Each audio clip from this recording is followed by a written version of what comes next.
30대에게 패션이 주는 의미. 사실 패션이라는 단어가 제가 볼 때는 굉장히 트렌디하고 유니크하고 럭셔리하고 막 저한테는 그런 이미지가 있는데, 사실 저는 그런 패션이라는 단어랑 그렇게 어울리는 사람은 아니거든요. 저는 되게 실용적이고 한번 사가지고 오래 입는 거를 더 선호하는 스타일인데, 패션보다는 클로딩, 그러니까 옷이라는 단어랑 더 가까운 것 같아요. 옷을 좋아하는 사람이지 패션을 그렇게 선호하는 스타일은 아니다. 제 채널의 콘텐츠만 보시더라도 조금 가성비 위주의 물건들이 많지 막 되게 유행하거나 막 유니크하거나 이런 제품들이 별로 없거든요.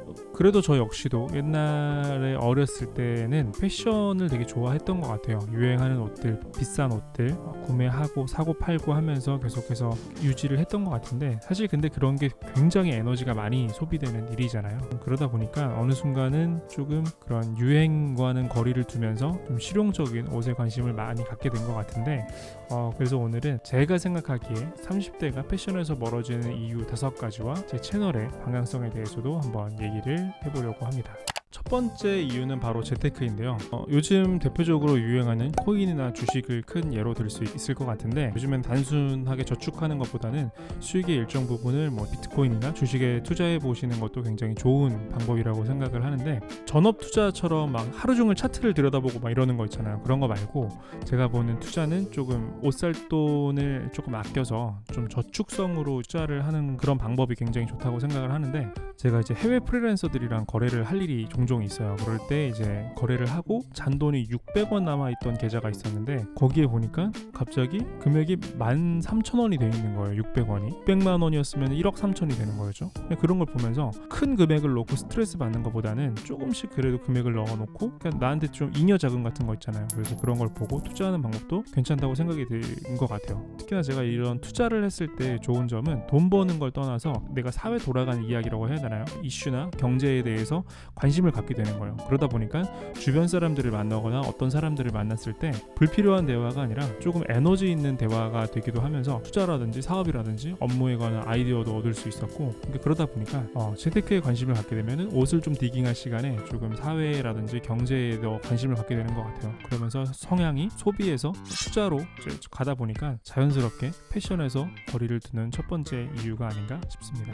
두 번째 이유는 바로 자동차입니다. 어떻게 보면 자동차는 패션에 가깝기도 한데 그냥 단순한 운송수단일 수도 있지만 나라는 캐릭터를 표현할 수 있는 아주 비싼 액세서리 중에 하나이기도 하죠. 얼마 전에 그 유퀴즈에 나오신 그 이수영 회장님이 하신 말씀이 옷은 10불 이상짜리를 사진 않지만 차는 벤츠를 탄다 하셨던 말씀이 기억이 나는데, 그것처럼 옷보다 30대 이후에는 나를 표현하는 데 있어서 어떤 면에서는 자동차가 더욱더 효율적인 것 같기도 해요. 특히나 30대가 넘어가면서 이제 자동차를 구매하는 비율이 높다 보니까 그 친구가 어떤 옷 브랜드를 입었는지 어떤 옷을 입었는지는 궁금해하지 않아도 그 친구가 어떤 자동차를 타고 다니는지는 관심이 있는 경우가 많거든요. 반드시 비싼 차가 아니더라도 본인의 개성을 잘 나타낼 수 있는 그런 자동차를 타고 다니면은 옷에 투자하는 것 비용에 비해서 훨씬 더 효율적으로 나를 표현할 수 있는 수단이 되지 않을까라는 생각을 합니다. 그런 수단뿐만 아니라 아무래도 이제 신발을 좋은 거 신는다 그래서 발걸음이 빨라지진 않지만 자동차는 확실히 나의 기동성을 좋게 만들어줄 수 있거든요. 내 시간이라든지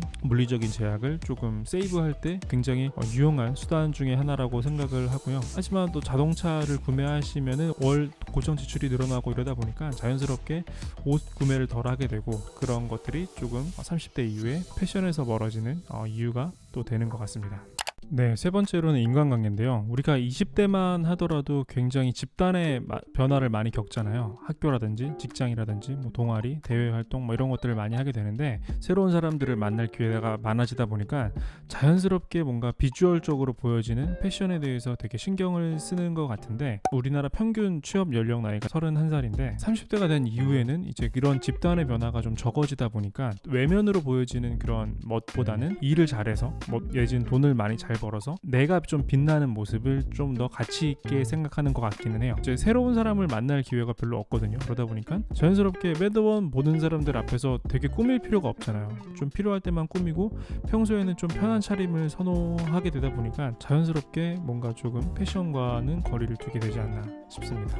네, 네 번째로는 결혼인데요. 우리나라 평균 결혼 연령 나이가 30대 초중반이죠. 30대가 되면은 누구라도 결혼이라는 거에 대해서 진지하게 생각을 해볼 때가 있는 것 같은데, 아주 어린 나이에 결혼하는 게 아니라면 30대가 넘어서 아무것도 없이 결혼하기가 사실 뭐 그런 경우도 있긴 하지만 현실적으로 좀 어려운 게 사실인데, 막 우아할 정도의 재력은 아니더라도 기본적인 그래도 예식 비용이라든지 전세 그냥 보증금 정도는 마련을 해야 되잖아요. 그러다 보니까 소비를 줄여야 되는 게 있고, 결혼할 때 사실 패셔너블한 것보다 중요한 게 기본적인 경제관념이잖아요. 당장 이제 닥쳐올 가까운 미래에 대한 소비를 줄이다 보니까 자연스럽게 패션과 멀어지게 되지 않나 생각을 합니다.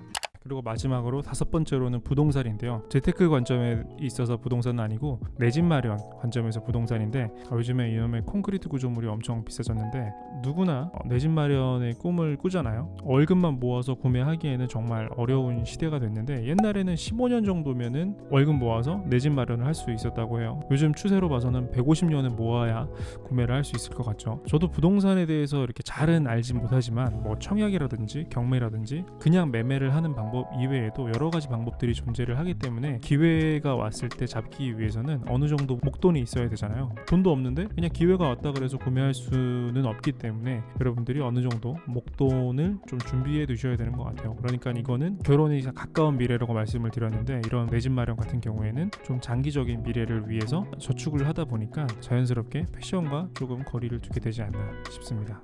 이렇게 해서 저의 주관적인 생각을 기반으로 30대가 패션에서 멀어지는 이유 5가지에 대해서 얘기를 해보았는데요. 이런 말씀을 드리는 이유는 제가 이런 경험을 하고 있는 세대이기도 하고, 살면서 되게 옷이 굉장히 중요한 요소 중에 하나인데, 사실 이 옷을 구매한다는 자체가 굉장히 많은 시간과 비용을 들여야 된다는 단점이 있는데, 그런 부분들 제가 미리 알아봐서 정보를 드리면 여러분들의 시간이나 비용을 조금 세이브해 드릴 수 있지 않을까라는 관점에서 콘텐츠를 만들고 있고요. 그렇기 때문에 제 콘텐츠에서는 유행하는 옷이라든지 막 그런 트렌드에 대한 얘기가 아니라 좀 실용적인 옷들, 그리고 또 합리적인 가격의 제품 위주로 조금 소개를 해드릴 것 같고, 항상 뭐 저렴한 제품이 실용적인 건 아니죠. 오히려 비싼 제품이 실용적인 경우도 있기 때문에 리뷰를 통해서 소개를 해드릴 것 같고요. 요즘에는 또 제가 단순히 예쁜 옷이 아니라 브랜드를 많이 보거든요. 어떤 브랜드의 철학이라든지 가치관에 공감을 해서 옷을 구매를 하고 그 브랜드의 이미지까지 저는 함께 구매한다고 생각을 해서 굉장히 브랜드에 관심이 많은 편인데, 브랜드에 대한 히스토리라든지 추구하는 가치관이라든지 철학에 대해서 한번 콘텐츠로 만들어서 소개를 해볼 예정입니다. 그래서 저와 비슷한 생각이나 소비 패턴을 갖고 계신 분들한테 조금 도움이 될 만한 콘텐츠를 만드는 것이 저의 목표고요. 제 콘텐츠를 통해서 조금 더 쉽게 정보를 얻어가셨으면 하는 바람입니다.